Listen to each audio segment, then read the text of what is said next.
la última sesión estuvimos hablando sobre corticoides y obviamente esta parte ya la conoces. Hemos hablado de que los corticoides tienen varias acciones, ¿no? Son fármacos usados como analgésicos, antiinflamatorios y también como inmunomoduladores y que además de esos van a alterar el circuito HHS, hipotálamo hipófisis suprarrenal. Luego de eso estuvimos hablando de que existe su acción como analgésicos, antipiréticos y antiinflamatorios es porque inhiben a la fosfolipasa 2, que nos va a quitar, o sea, si tú quitas la fosfolipasa 2, no hay ácido araquidónico. Y si no hay ácido araquidónico, no hay COX-2. Es muy importante. Estos fármacos funcionan como analgésicos, antiinflamatorios y antipiréticos, pero no tienen alteración en la agregación plaquetaria. ¿Por qué? Porque la COX-1 es la que va a ayudar en la producción de la, ¿cómo se puede decir eso? Del tromboxano, principalmente para no alterar la agregación plaquetaria, ¿no? Segundo detalle importante, estos fármacos tampoco tienen tantos efectos adversos, gastrointestinales, renales y demás, como lo hacen los fármacos AINES, ¿no? Luego, estos fármacos también tienen acción en el complejo mayor de histocompatibilidad en el sistema HLA-DR, que es una proteína de superficie que es para el reconocimiento celular. Si no hay reconocimiento celular, eso obviamente le afecta a todas las estirpes celulares, ¿no? Disminuyendo la respuesta inmunitaria, sea celular o sea humoral.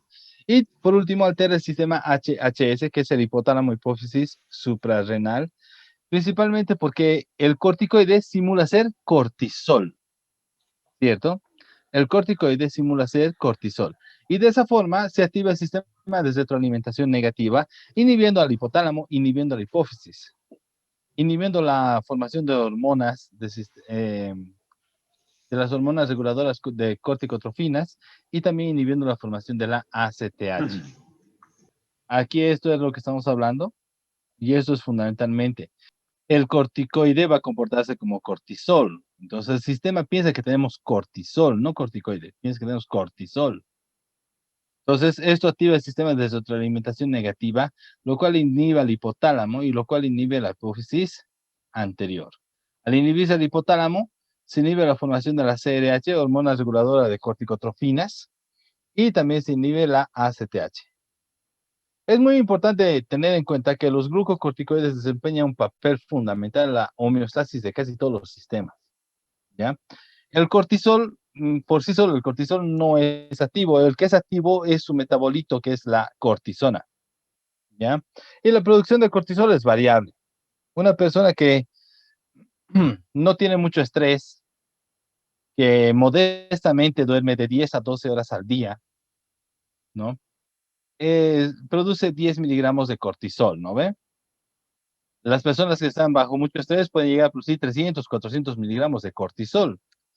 Y después de esas personas que producen 300, 400 miligramos de cortisol, estás tú, ¿no ven? Que puedes producir 700, 800, ¿no? Es más, hay algunos que viven solo del cortisol. También le afecta obviamente al sistema HLA-DR, y hemos hablado de eso, fundamentalmente a las células presentadoras de antígeno. Esto le afecta a las distintas estirpes celulares y también disminuye la formación de interleuquinas, citocinas, etcétera, que son mediadores químicos de la inflamación. Y esto es lo que hablamos, ¿no? Principalmente afecta porque no permite, por ejemplo, la activación de las células, en la activación celular, y no permite tampoco la activación del sistema humoral. Entonces, no hay la producción de estos que son los anticuerpos, ¿ya? Estos anticuerpos que van a identificar al antígeno se van a posar sobre la superficie y obviamente sirve para el reconocimiento celular, para que las células blancas de nuestro organismo reconozcan a quién tienen que fagocitar. Y aquí estamos hablando principalmente de eso, de que los monocitos, macrófagos, células dendríticas son las principales, que ahí se disminuye la capacidad de reconocimiento, principalmente para el antígeno de superficie, que es el HLA-DR, ¿ya? Y eso disminuye la producción o inhibe la producción de mediadores químicos de la inflamación, disminuye la activación de los linfocitos T y B, ¿ya? Y obviamente hay una disminución, una supresión en lo que es crecimiento y diferenciación de los linfocitos T y B, principalmente los B. ¿no? Y la disminución de la producción de las linfoquinas, que son obviamente mediadores químicos de la inflamación. ¿Ya? Obviamente hemos hablado también de esto, de lo que los corticoides tienen un efecto antiinflamatorio rápido, potente, al inhibir la fosfolipasa. No te voy a, o sea, tú ya sabes todos estos detalles, no te los voy a volver a repetir, ¿ya? Detalle importante, pregunta de examen, ¿no? Los corticoides tienen tres indicaciones fundamentales. Es decir, no le voy a dar corticoides a todo. Eso no va a suceder. No le podemos dar corticoide a todo. Solamente tenemos tres indicaciones fundamentales. ¿Cuáles son esas tres indicaciones fundamentales? ¿Ya? Indicación número 1, podemos utilizar en caso de una acción antiinflamatoria rápida y potente. Cuando requieres una acción antiinflamatoria rápida y potente. Número 2, podemos utilizar en caso de que requieras inmunosupresión o inmunomodulación. Inmunosupresión o inmunomodulación. Y por último, en caso de que requieras hacer restitución hormonal. Quiero enfocarme en dos aspectos importantes, uno que es la inmunosupresión y el otro que es la sustitución hormonal, porque son aspectos que tal vez no hemos visto. Primero, cuando hablamos de inmunosupresión, esto significa que se puede tratar con esto varios tipos de cáncer. Ojo, he dicho varios tipos de cáncer, no he dicho que puede hacer tratamiento para el cáncer, ¿ya? Sino que sirve para tratar varios tipos de cáncer. Muy bien, número 1. Número 2, también se utiliza para el trasplante de órganos. Por una sencilla razón. Tú tienes un HLA, el paciente que te está donando un órgano tiene otro HLA. Entonces, como los dos tenemos dos diferentes tipos de HLA, ¿ya? Lo que tenemos que hacer es anular nuestro sistema inmune para que pueda aceptar el HLA del donante. ¿Está claro? Hasta que lo pueda considerar como una, ¿cómo se llama? Como un órgano propio, y ahí recién podemos quitarle los corticoides. ¿Ya? También puede utilizarse en enfermedades autoinmunes. ¿Cuáles son enfermedades autoinmunes? La artritis reumatoidea, el lupus eritematoso sistémico, la esclerosis múltiple, las reacciones alérgicas o reacciones de hipersensibilidad, la anafilaxia, etc. Y por último, el tema de la restitución hormonal, como es en el caso de la enfermedad de Addison. Lo que vamos a tener es lo siguiente. Primero, tenemos que la hipófisis, el hipotálamo, va a producir esta hormona que es la CRH, hormona reguladora de corticotrofinas. Esta CRH va a actuar sobre el hipotálamo, eso ya sabes tú de memoria, y en el hipotálamo obviamente produce varios tipos de hormonas, pero una que nos interesa es la ACTH, ¿está claro? Y esto va a actuar sobre la glándula suprarrenal. Al actuar en la glándula suprarrenal, ¿ya? Esa glándula suprarrenal produce cortisol. Todito en negro, eso es lo normal. Eso es lo normal, ¿ya? Cuando tú le estás dando al paciente, ¿ya? Cuando tú al paciente le empiezas a dar corticoide, el paciente no puede, bueno, nuestro organismo no puede diferenciar entre cortisol y corticoide. Él piensa que es uno solo, ¿ya? Piensa que el corticoide es cortisol. Entonces, ¿ya? El exceso de corticoide, cortisol, va a producir algo que se llama, ¿ya? El síndrome de Cushing. Cuando tienes exceso de cortisol o cuando tienes exceso de corticoide, te produce síndrome de Cushing. Exceso de cortisol, exceso de corticoide. Esto es el primero. Te voy a poner números para que me entiendas. Número 1. El exceso de cortisol o exceso de corticoide te va a llevar a 1. Síndrome de Cushing. Número 2. El exceso de corticoide, el exceso de cortisol, lo que va a hacer es actuar en el hipotálamo, actuar en la hipófisis.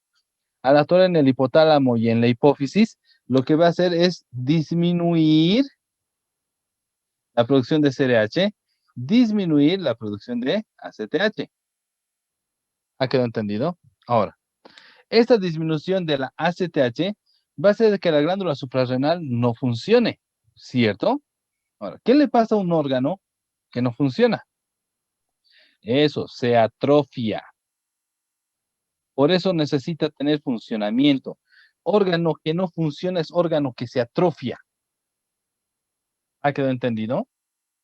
Ahora, un órgano que se atrofia podrá producir la misma cantidad de su producto. No. Si se produce la atrofia de la glándula suprarrenal, esto, doctores, va a producir una disminución en la producción de cortisol. Muy bien.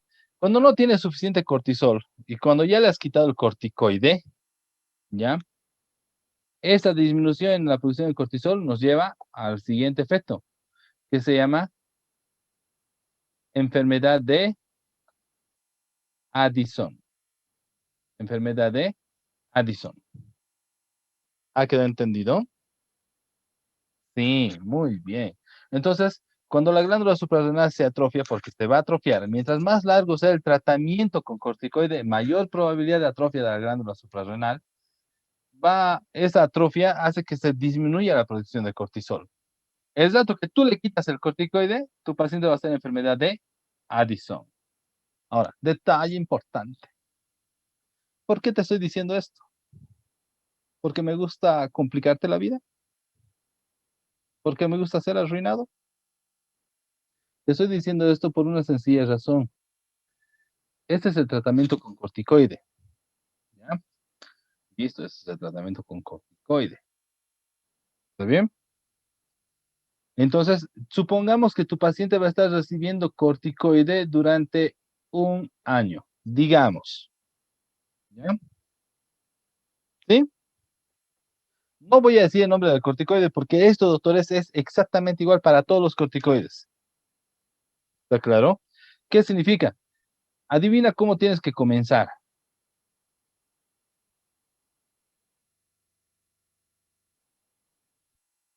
Y adivina cómo tienes que terminar.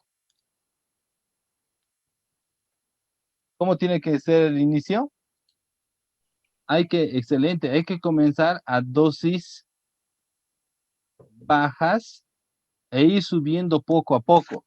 Luego tienes que tener una etapa de mantenimiento y cuando tengas que retirar el corticoide, jamás se retira de forma brusca. Jamás dices, ¿sabes qué? Ya no te vamos a dar corticoide, le quitas el corticoide. No. En este punto, doctores, tu paciente te está haciendo atrofia de la glándula suprarrenal. Está produciendo muy poco cortisol. Si tú le quitas, esa glándula, que es atrófica, va a querer producir mayor cantidad de cortisol y va a morir en el intento. Entonces tenemos que recuperar la función poco a poco. O cuando te rompes una pierna, te quitan el yeso y te dicen, ve a correr. No, no ve. No, pues te pones a correr y te partes la otra pierna más, ¿no ve? Eso. Entonces, ¿qué tienes que hacer? Tiene que haber un tiempo determinado para recuperación. Y este tema determinado de recuperación, doctores, tiene que ser un poquito más largo que el tiempo que has utilizado para subir. Si has tardado 2 meses en llegar al punto máximo, necesitas por lo menos 2 hasta 3 meses para bajar. Me explico un detalle importante. El semestre pasado ya hablamos de este detalle. Por ejemplo, cuando usted esté utilizando un fármaco durante muchos años, durante mucho tiempo, eso puede ser meses, eso puede ser años, ya no quiere decir días. Lo está utilizando durante meses, durante años. La respuesta al fármaco inicialmente es buena, pero las dosis luego se empiezan a mantenerse y después de eso, a pesar de que usted aumente la dosis, la respuesta clínica empieza a bajar. Lo que usted está viendo aquí en verde es la respuesta clínica. Verde es respuesta clínica. Entonces, al principio la respuesta era muy buena, luego la respuesta se mantuvo estable una temporada y después de eso la respuesta empieza a bajar. Cuando la respuesta empieza a bajar, lo primero que hacen es aumentar las dosis. ¿Me deja entender? Ahora, hay un detalle importante. ¿Por qué está bajando esta respuesta? Por un efecto que se llama tolerancia. Se le dice tolerancia o también se le llama, aquí te lo voy a anotar, desensibilización. Desensibilización. ¿Está claro? Se llama tolerancia o desensibilización. Esta tolerancia de sensibilización se produce por dos efectos. Número uno, porque tienes mayor cantidad de AMP cíclico, o número dos, porque disminuye la cantidad de receptores. El proceso de desensibilización es reversible, pero ¿qué es lo que debería hacerse? Para poder utilizar o para poder volver a utilizar los mismos receptores, usted necesita dejar de utilizarlos una temporada, dejar que el organismo descanse y que vuelva a generar nuevos receptores. Número uno, generar nuevos receptores o que el AMP cíclico se agote. ¿Cuál es la clave para esto?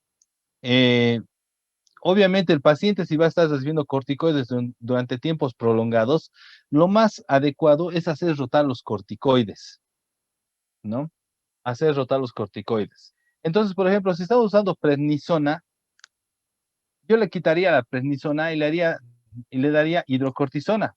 Tiene el mismo poder como inmunomodulador, ¿sí? Pero es de acción corta.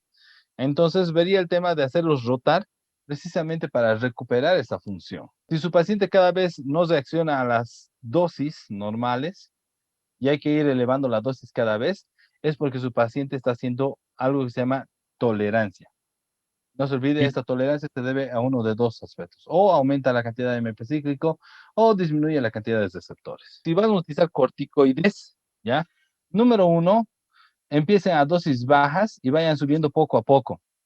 Y una vez que lleguen al tope máximo, manténlo estable una temporada y después hay que empezar a descender poco a poco. No se quite el corticoide de golpe porque si no, ya vas a producir enfermedad de Addison. Obviamente que si tu paciente está recibiendo corticoides de tratamiento, si estás recibiendo corticoides, obviamente, si te está haciendo Addison, el Addison es secundario al consumo de corticoides. Si tu paciente está consumiendo corticoides y desarrolla síndrome de Cushing, se le va a decir síndrome de Cushing secundario al consumo de corticoides. Ahora, mi pregunta es, ¿y qué pasa cuando no consume corticoides?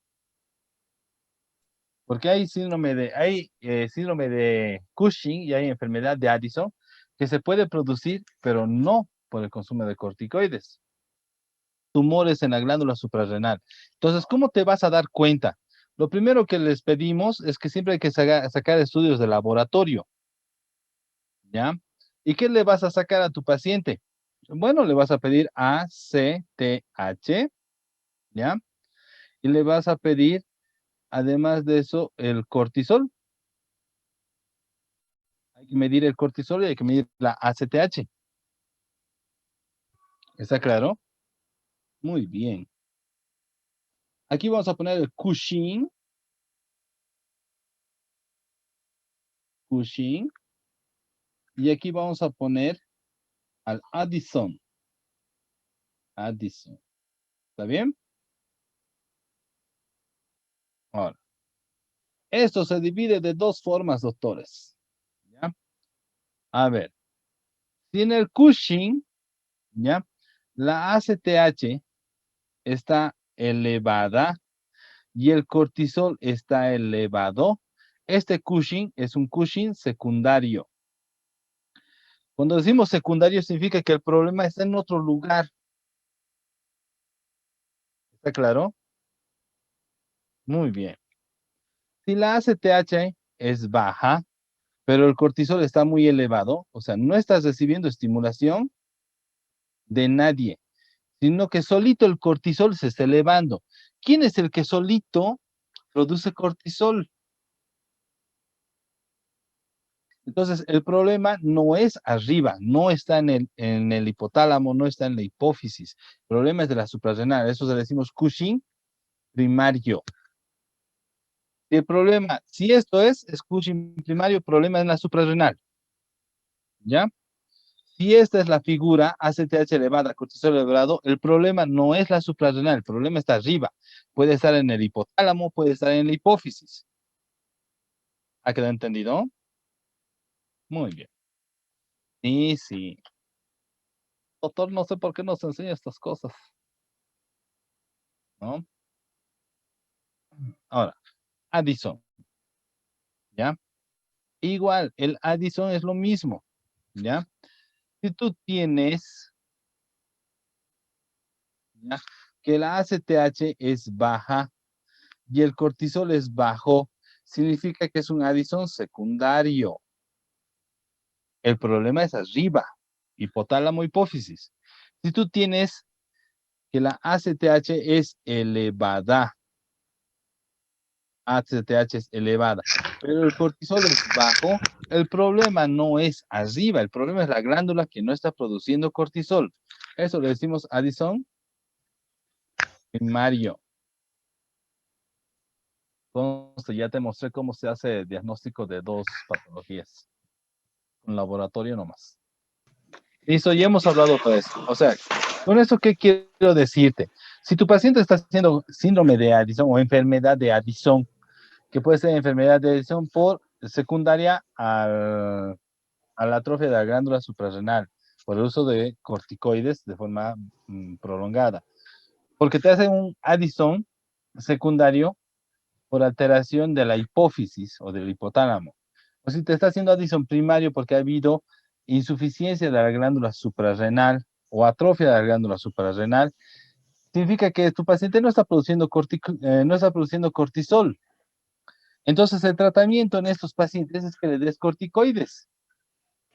Yo sé. Ahorita difícil que me prestes mucha atención porque también estás muy estresado.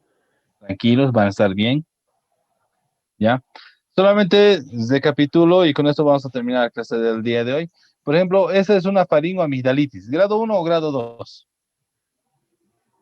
Es un buen 2, un tímido 3, ¿no? Y ya está empezando a ser 3 incluso.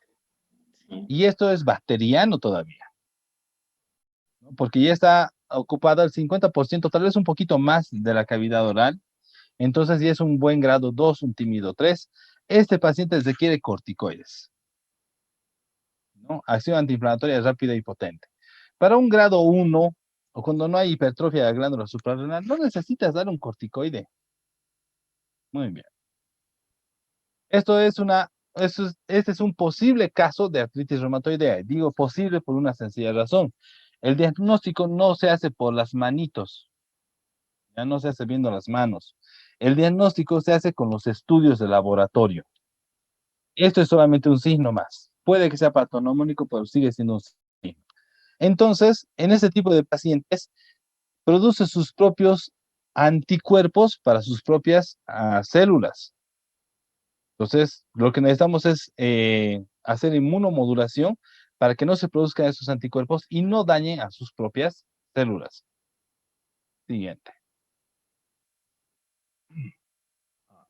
La regla de oro en el uso de corticoides.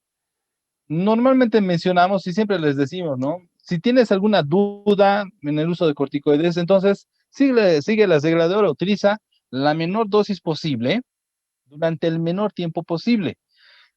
Se ha demostrado que dosis bajas y pulsos, manejados en pulsos, en periodos de tiempo pequeños, son mucho más efectivos, doctores, que dar grandes dosis durante periodos de tiempo prolongados.